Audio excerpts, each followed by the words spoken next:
সিকিমে লোনাক হ্রদের বাঁধ ভেঙে হরপা বানের জেরে পরিবর্তন হয়েছে তিস্তা নদীর গতিপথ। সেই কারণে আগেভাগে বন্যা এবং নদী ভাঙন পরিস্থিতি সামাল দেওয়ার উদ্যোগ নিলেন রাজ্যের সেচ দপ্তর। মঙ্গলবার শিলিগুড়ি স্টেট গেস্ট হাউসে প্রশাসনিক বৈঠকের পর তিস্তা নদীর গতিপথ পরিবর্তনের বিষয়ে জানান রাজ্যের সেচ মন্ত্রী পার্থ ভৌমিক। উদ্বেগ প্রকাশ করে জানান যে সব জায়গায় নদী গতিপথ পরিবর্তন হয়েছে সেসব জায়গায় বাদ দেওয়ার উদ্যোগ নেওয়া হয়েছে। না, আমরা প্রচুর বিভিন্ন ব্যাপার নিয়ে আলোচনা করলাম। মূলত আমরা গত বছর দুটো ব্যাপারে খুব জোর দিয়েছিলাম। একটা হচ্ছে, আপনারা জানেন যে তিস্তা জল প্রকল্পের জলসেচের মাধ্যমে চাষিদের কাছে জল পৌঁছে দেওয়ার জন্য, যাতে চাষিরা 3 ফসলি জমি চাষ করতে পারে, বছরে 3 বার চাষ করতে পারে, তার জন্য বামপন্থী আমলে একটা জমি অ্যাকোয়ার হয়েছে। কিন্তু এর আগেও আমি বলেছি, সেই জমি অ্যাকোয়ার হয়েছে কিন্তু তার কোনো রেকর্ড নেই। আমরা গত 1 বছর নিরন্তর প্রচেষ্টার ফলে আমরা প্রায় 90% জমি আমরা রেকর্ড করতে পেরেছি। আরও 10% বাকি আছে। সেটা আমরা আবার 1 মার্চ নির্ধারণ করেছি যে সেটার কি ফাইনাল দাঁড়ায় সেটা দেখা। এটা গেল এক। এটার মধ্যে জলপাইগুড়ি পড়ে, কোচবিহার পড়ে, শিলিগুড়ির একটা বড় পোর্শন পড়ে। কত একর মানে জলপাইগুড়ি, শিলিগুড়ি, উত্তর দিনাজপুর টোটাল মিলে এটা ছিল। কোচবিহারে ছিল 86.99 একর। জলপাইগুড়িতে ছিল 5552.05। না, আপনারা এটা লিখুন বেস্ট। কোচবিহার লিখুন 86.40। জলপাইগুড়ি লিখুন 5498.43। দার্জিলিং লিখুন 3219.62। এটাই লিখুন আপনি। দার্জিলিংয়ের মধ্যে শিলিগুড়ি ভাগটা আছে? হ্যাঁ, দার্জিলিংয়ের মধ্যে দুটো পোর্শন আছে, তো একটা শিলিগুড়ির ভাগ আছে।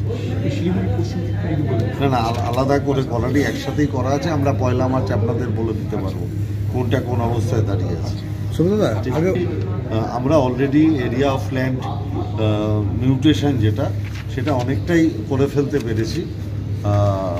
আমরা আর যে পোর্শনটুকু বাকি আছে সেটা আমরা একটা 1 মার্চ ডেট নির্ধারণ করেছি, যে ডেটটায় আমরা সবার থেকে রিপোর্ট নিয়ে ফাইনালি বলতে পারবো যে আমরা কোন স্টেজে দাঁড়িয়ে আছি।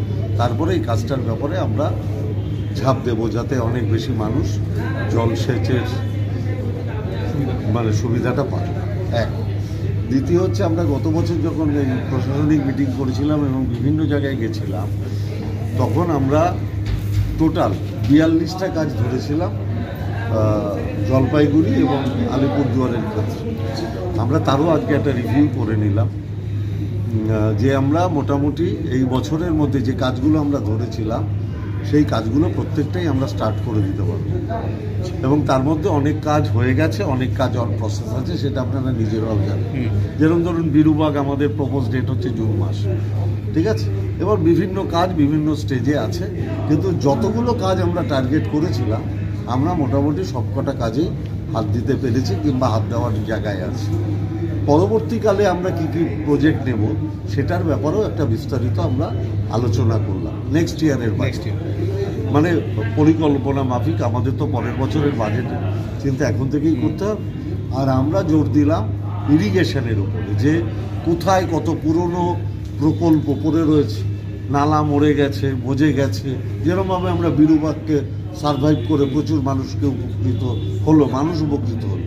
বাংলার মাননীয় মুখ্যমন্ত্রী মমতা বন্দ্যোপাধ্যায় মূলত এটা চান, যাতে এই সূক্ষ্ম ব্যাপারে নজর দিয়ে আমরা অনেক বেশি মানুষের কাছে সেচের জলটা যদি পৌঁছে দিতে পারি, তাহলে চাষের ক্ষেত্রে তাদের সুবিধা হবে।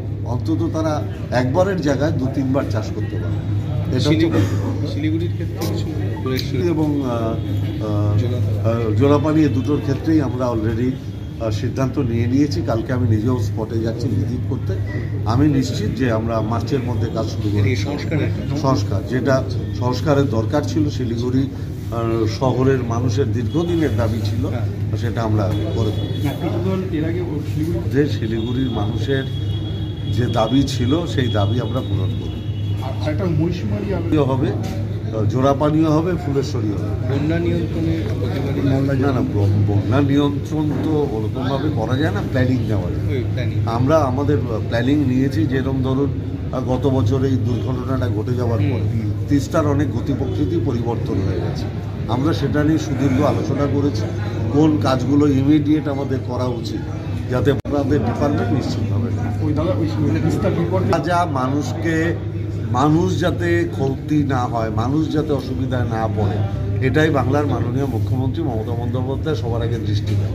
আমি দায়িত্ব নিয়ে বলতে পারি মানুষ অসুবিধায় পড়বে না, তার জন্য আমাদের ইঞ্জিনিয়াররা যা যা প্রজেক্ট বলেছেন সবগুলোই বাস্তবায়িত হবে। কতগুলো মোটামুটি 8খানা আছে, 8খানা হবে। আপনি প্রকৃতির সাথে আপনি লড়াই করে পারবেন? কেউ পেরেছে আজ অব্দি? গতি প্রকৃতি পরিবর্তন হয়েছে, তার জন্য যা যা ব্যবস্থা নেওয়া দরকার আমরা সেটা করব। এখানে কোনো ভাঙনের ব্যাপার নেই, ভাঙন যাতে না হয় তার জন্য প্রোটেকশন। আজকে কোন কোন জেলা? আজকে আমরা মোটামুটি দার্জিলিং, জলপাইগুড়ি, কুচবিহার।